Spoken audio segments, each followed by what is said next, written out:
So, here we go again. The UK press are on fine form, whipping up a storm for Stormzy, no pun intended, because he dared to state the bleeding obvious that the UK is rife with racism. Who knew? Who knew? So, yes, the press didn't like this from Stormzy. Poor press, and they have just been attacking him and all their blind, loyal followers with either the inability to think for themselves, or they're ignorant, or racist, or stupid, or delusional, or all of them, who knows, are following them aimlessly and joining their attack. It's exhausting. It really is exhausting. When I was going through these tweets, there was one tweet that stood out to me, so I will just show you that tweet here.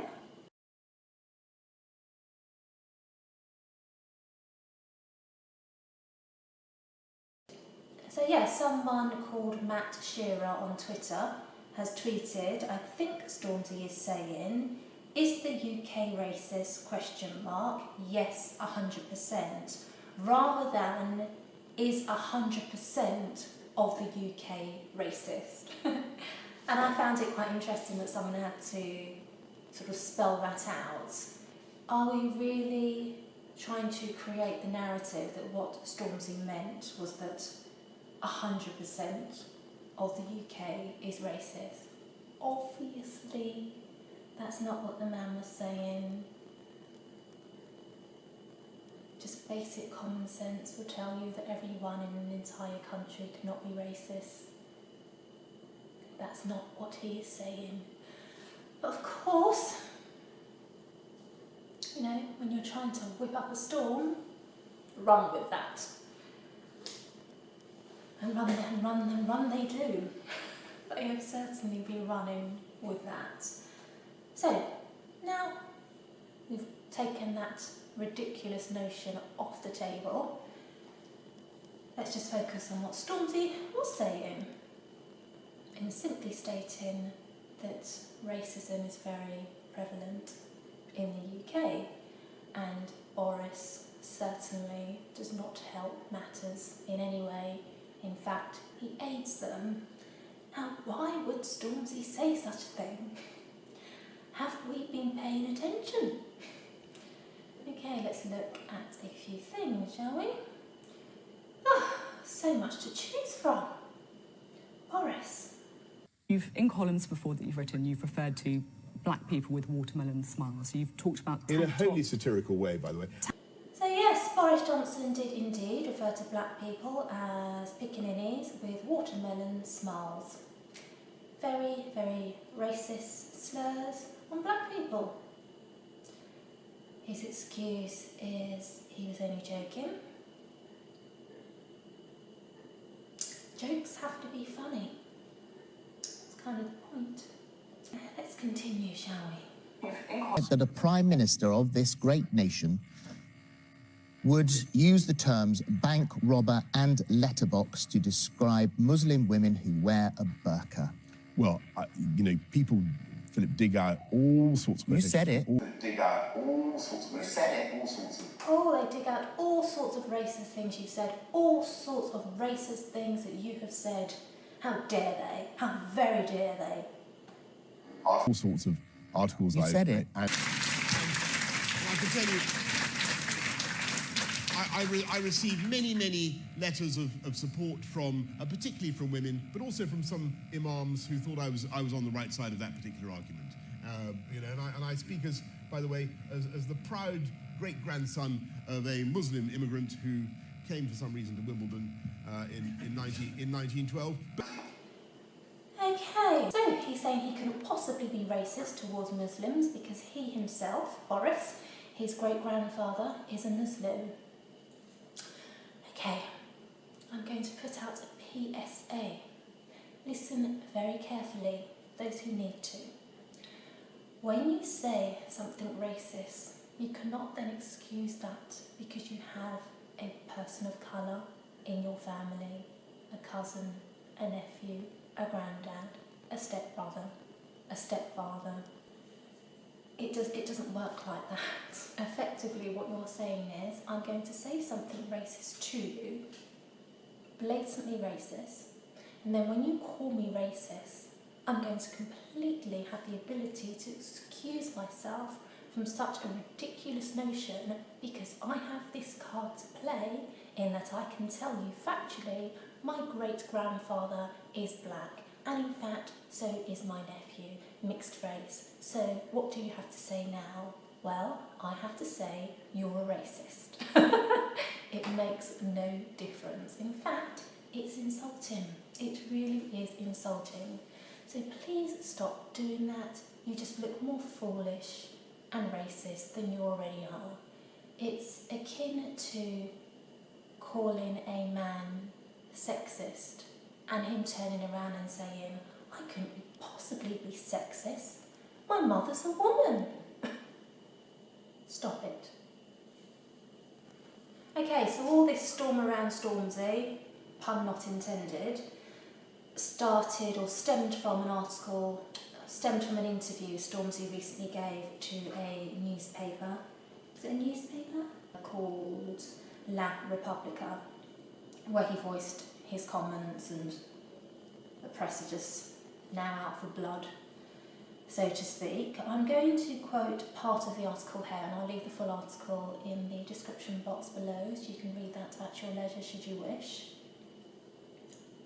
So, yes, let me just read this paragraph of the article for you. Here we go. Stormzy said the Prime Minister was a figurehead whose actions had made it more acceptable to say racist things in British society. If the top person can openly say these racist things, the Piccadilly remarks, watermelon smiles comparing Muslim women to a letterbox, if that is our figurehead, the top man, the leader we have to follow, and he openly says these things, he encourages hate amongst others. He said since Johnson has been in office, the situation has deteriorated, with people who hold racist views feeling emboldened to express them in public. Quite right. Let's look further at that. Very good point, very significant point highlighted by Stormzy, that this language from Boris Johnson, our new PM, emboldens people to become more hateful and express themselves in a racist manner in public. Let's look further at that, shall we? Boris Johnson's burqa comments led to surge in anti-Muslim attacks. Monitoring Group says abuse incidents jumped by 375% in the week following PM's article. In its annual report, the group said 2 significant spikes occurred in 2018. The first, in spring, reflected the Punish a Muslim Day incident when letters were sent to Muslim homes, institutions, and places of work. The letter suggested people could win points for a range of activities aimed at Muslims, including removing a headscarf from a woman or beating a person up. Muslim MPs also received the letters. However, a second, more significant spike occurred in August after Johnson wrote a column referring to veiled Muslim women as letterboxes and bank robbers. In the week following that article, Tell Mama, the group that looked into this, said anti-Muslim incidents increased by 375%, from 8 incidents the previous week to 38 in the week following. Of the 38 anti-Muslim hate incidents, 22 were directed at Muslim women who wore the niqab, or face veil. So there you have it. Those are some statistics, some facts for you. That's the consequence of a person in a position of power spouting such hate and racism. There are direct consequences. His voice matters. And those are the ramifications, should you care, which you should. Boris also, at the time, he said he actually agrees that the burqa should not be banned, but why anyone would want to go around looking like a bank robber or a letterbox is absolutely ridiculous. And he seems to think that it's okay to say that because he prefixed it with saying they shouldn't have banned the burqa. It's not. That doesn't make it any better. And to be honest with you, like, does that really have to be said? I think people just pretend to be this dumb because they know that there are people out there that will excuse him for giving such a feeble excuse, especially when they don't actually care. They've been giving him quite the bashing in the press, just sort of overall lately. And I also just want to touch on this where he recently visited a school, and I think one of the children asked him what he thought of Boris Johnson, and he said he was a bad man, and they attacked him for that. I came across this tweet, I'll show that to you now.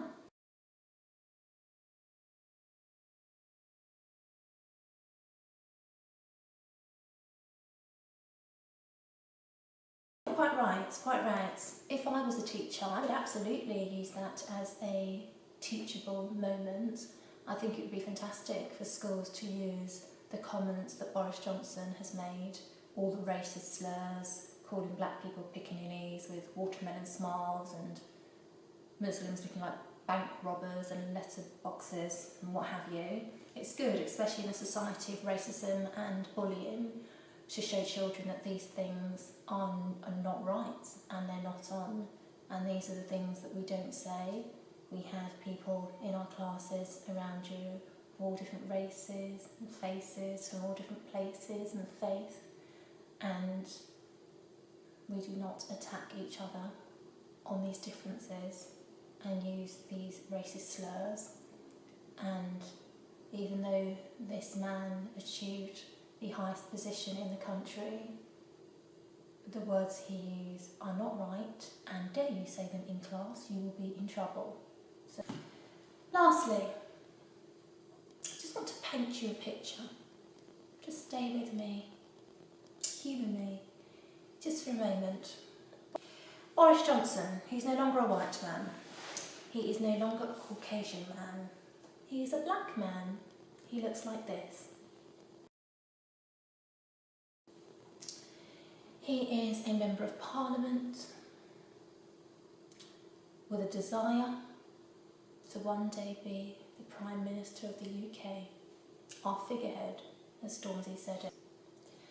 And throughout his career, this man, who is a black man, Boris, he just happens to be a black man in my scenario, is saying all these vile, racist things he has said over the years.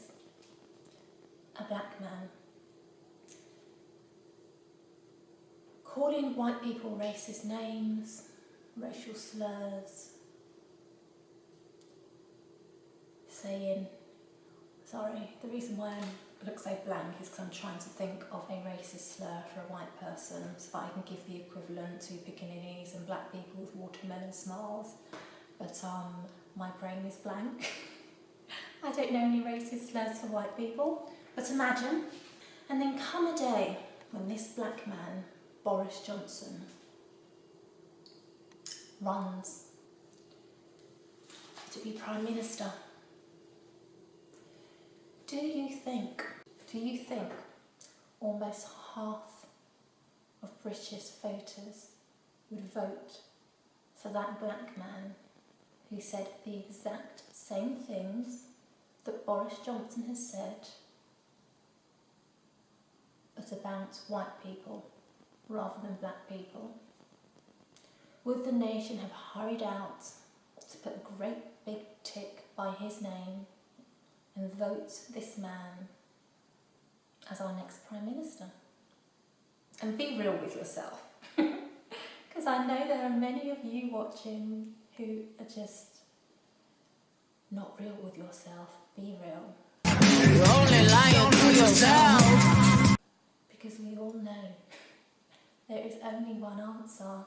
There is no way in hell a black person could ever say the same things that Boris Johnson has said about white people and be voted in as Prime Minister for Great Britain wouldn't happen.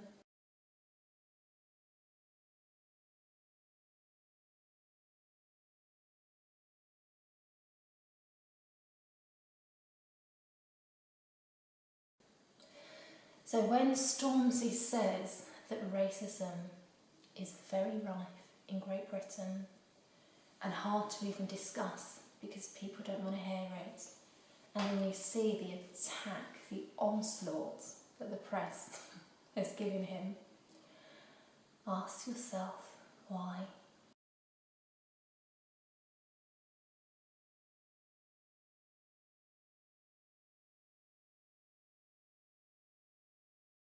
All the ridiculous things the press have been saying about Stormzy.